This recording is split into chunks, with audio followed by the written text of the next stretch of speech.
Saya akan kongsikan antara data terkini oleh Jabatan Perakaan Malaysia iaitu baru mengeluarkan iaitu prestasi perdagangan borong dan runcit yang baru dikeluarkan semalam. Ini adalah antara yang direkodkan pada September 2022. Jadi saya akan mulakan dengan bagaimanakah prestasi perdagangan borong dan runcit kita pada September 2022.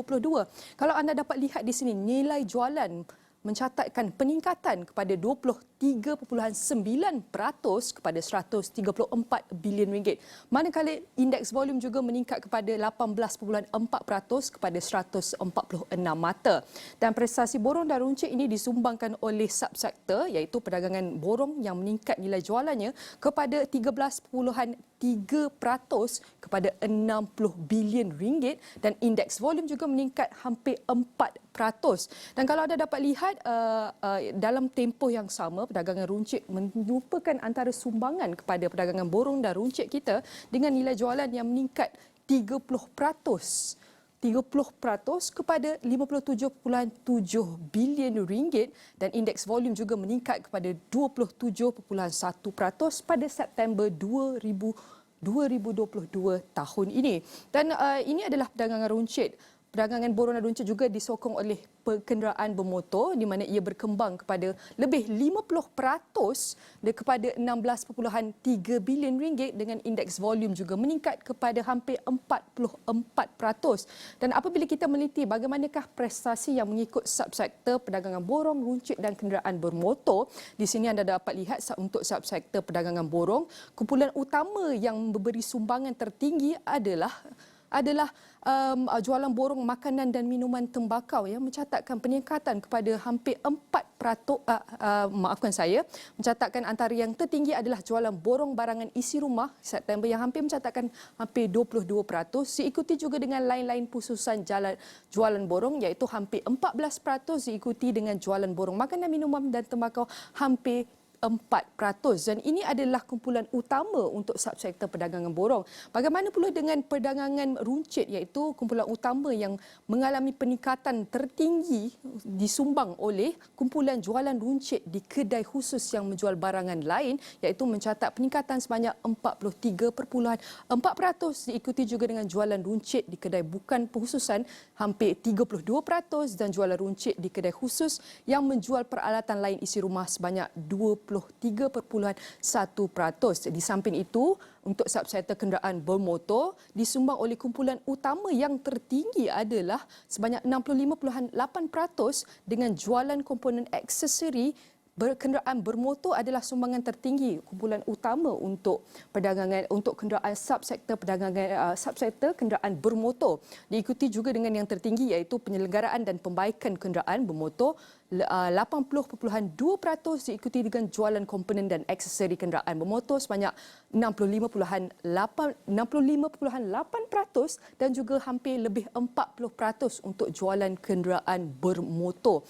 Dan kalau anda dapat saksikan di mana indeks volume pelarasan musim bulanan iaitu mencatat angka negatif iaitu penurunan sebanyak negatif 2.0%. Dan seperti mana data yang anda dapat lihat ini adalah iaitu prestasi perdagangan borong dan runcit terus kekal mencatatkan pengukuhan pada 23.9% kepada 134 bilion ringgit pada September 2022.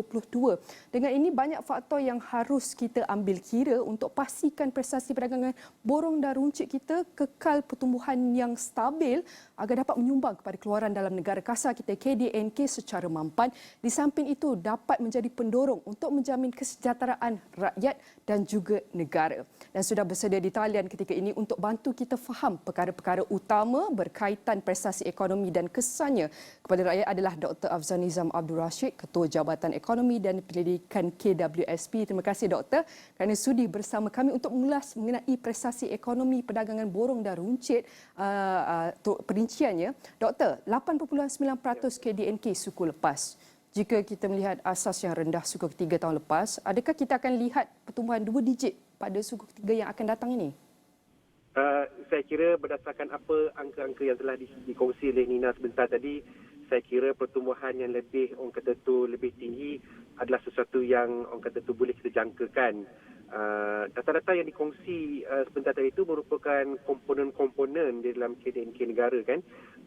Dan saya pula bila melihat angka-angka yang dikongsi oleh pihak penganalisis ekonomi di pasaran, rata-ratanya mereka melihat antara 10% sehingga 14.8% lah dia punya jajarannya tu. Justru kalau kita melihat angka konsensus ni, bererti pertumbuhan suku ketiga ini akan lebih tinggi jika kita bandingkan apa yang telah dicatatkan pada suku yang sebelum ini, iaitu 8.9%. Dan saya kira perkara ini sangat sejajarlah, sangat seiring dengan momentum pemulihan ekonomi negara, terutamanya apabila ekonomi mula dibuka dengan sepenuhnya, dan ini orang kata tu membenarkan pelbagai aktiviti ekonomi dapat dilaksanakan dengan lebih, orang kata tu lebih baik lagi lah. Dan kita melihat angka seperti kadar pengangguran juga secara konsistennya mencatatkan trend yang menurun. Kalau suku pertama tahun 2022 ni 4.1%, kemudian dia merosot kepada 3.9% pada suku kedua, dan pada suku ketiga dia merosot lagi ke paras 3.7%. Jadi bererti ramai yang telah mula bekerja, dan apabila bekerja tu sudah pasti akan mendapat pendapatan, dan pendapatan ini akan disalurkan semula kepada dalam ekonomi dalam bentuk perbelanjaan lah. Jadi secara umumnya saya kira angka yang akan diumumkan besok ni berkemungkinan besar akan mencatatkan pertumbuhan yang lebih tinggi lagi berbanding suku kedua hari itu. Baik Doktor, adakah angka sama boleh kita jangkakan untuk suku keempat dan tahun penuh? Adakah akan jauh lebih tinggi atau bagaimana Doktor? Okey, baik. Saya dah menjangkakan soalan ini sebenarnya, Najib. Saya kira kalau kita melihat faktor asas ya, tahun lepas suku ketiga negara mencatatkan pengucupan sebanyak 4.5%. Itu juga membantulah kenapa pertumbuhan itu secara year on year tu mencatatkan pertumbuhan yang tinggi. Sudah pasti apabila pertumbuhan ekonomi yang positif pada suku keempat tahun lalu, apabila kita mencerap angka KDNK bagi suku keempat, saya jangkakan pertumbuhan itu akan lebih kata tu sebagai dalam keadaan lebih normal lagi lah. Tapi walau bagaimanapun saya kira katakanlah angka single digit dicatatkan pada suku keempat nanti, secara keseluruhan saya kira pertumbuhan yang tinggi memang bakal akan dicatatkan bagi tahun 2022 ni. Jadi secara umumnya pertumbuhan yang baik itu menjelaskan kenapa pihak seperti Bank Negara Malaysia cuba orang kata tu normalize kadar dasar semalaman yang telah pun dinaikkan ke paras 2.75%. Kalau kita bercakap angka pertumbuhan dua angka dan sebagainya ni, kalau kita nak kekalkan OPI pada paras yang rendah, saya kira itu satu perkara yang tidak yang boleh kurang bijak lah kan. Jadi saya kira kita perlu memahami data-data ini dan bagaimana dia memberi implikasi kepada dasar ekonomi. Baik, KDNK suku ketiga dijangka meningkat pertumbuhannya, namun tahun hadapan ekonomi dunia juga dijangka terus mencabar dan kemelisitan di negara maju, khususnya di negara maju. Jadi adakah KDNK kita akan lebih perlahan tahun depan? Berapa jangkaannya? Okey, tahun depan saya kira satu pertumbuhan yang lebih normalize lah. Kalau tahun ini mungkin kita boleh mencatat satu pertumbuhan yang lebih 7% katakan. Pihak kami melihat dalam sekitar 4.5% lah dia punya pertumbuhan ekonomi itu. Dan ini jelas menunjukkan bahawa cabaran ekonomi masih lagi wujud, terutamanya cabaran ekonomi daripada sektor luaran, dan ini sudah pasti menuntut pihak kerajaan, pihak yang berwajib untuk bersiap sedia, untuk bersiap siaga tentang apakah bentuk kelebihan ekonomi yang bakal kita saksikan. Jadi saya kira dengan angka yang baik sekarang ini menuntut pihak kerajaan untuk bersiap sedia. Jadi bila datangnya waktu yang sukar nanti, setidak-tidaknya ada ruang dasar untuk mereka bertindak untuk menstabilkan kedudukan ekonomi negara sekiranya apa yang terjangkakan itu berlaku. Baik, tadi Doktor ada cakap kerajaan perlu bersedia. Adakah kita berada di fasa yang persediaan yang sudah cukup ataupun sudah mencukupi, ataupun kalau belum, apakah persediaan yang perlu dilakukan? Saya kira kalau kita melihat belanjawan yang telah dibentangkan, saya harapkan belanja ini akan diteruskanlah. Kemudian kalau kita dari segi dasar monetary pun kita dah melihat OPR tersebut telah dinaikkan ke paras 2.75%. Kalau sebelum ni paras terendah dalam sejarah 1.75%. Jadi sebenarnya di peringkat kerajaan persekutuan dan dari pihak orang kata tu Bank Pusat telah pun orang kata tu menjalankan satu fasa untuk ke arah yang lebih normal dalam mentadbir ekonomi negara. Jadi dalam dasar yang lebih normal ni maksudnya kita kerajaan dan pihak bank negara ni sedang membina suatu ruang dasar yang sejajar dengan kedudukan ekonomi negara. Jadi itu sebenarnya meningkatkan keupayaan mereka untuk memberi respon yang sesuai sekiranya berlaku orang kata tu kelembapan ekonomi. Katakanlah dasar ini dikekalkan, maksudnya tidak diubah meskipun ekonomi negara telah menciptakan pertumbuhan angka dan sebagainya. Jadi kita akan orang kata tu kehilangan suatu bentuk peluang untuk menormaliskan ataupun merubah dasar itu lebih yang keadaan lebih normal. Maksudnya kita tidak berada dalam keadaan bersedia sebenarnya kalau kita mengekalkan dasar yang sedia ada tu. Jadi kita perlu memahamilah kenapa dasar itu ditadbir sedemikian rupa dengan tujuan untuk boleh lebih berada dalam keadaan yang bersedia pada masa akan datang. Baik Doktor, melihat kepada situasi semasa The Fed sudah naikkan kadar sehingga 4%, ini jauh berbeza dengan OPR kita yang hanya pada 2.75%.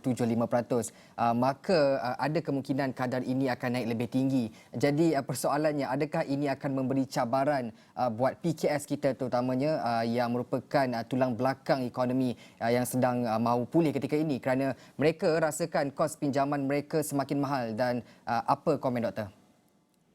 Okey Fahmi, saya kira dalam keadaan ini kita perlu memahamilah kenapa dasar di Amerika Syarikat itu dilaksanakan dengan senyap di muka dan berbanding dengan kita. Secara umumnya kita menghadapi yang lebih kurang samalah iaitu kenaikan inflasi yang agak tinggi. Namun saya kira dasar seperti kawalan harga, subsidi itu sedikit sebanyak membantu dalam kata tu menstabilkan kedudukan inflasi negara. Walau bagaimanapun seperti yang kita sedia maklum, ekonomi negara kita ni sangat-sangat terbuka, baik dari sudut pelaburan, baik dari sudut perdagangan antarabangsa. Jadi dasar yang dilaksanakan di Amerika Syarikat, kalau kita lihat naratif yang ditunjukkan oleh pengerusi Jay Powell, beliau menyatakan meletakkan fokus kepada inflasi sehingga kan mereka sanggup orang kata tu kalaulah berlaku kemelesan ekonomi pun mereka orang kata tu bersedia untuk menghadapi situasi berkenaan.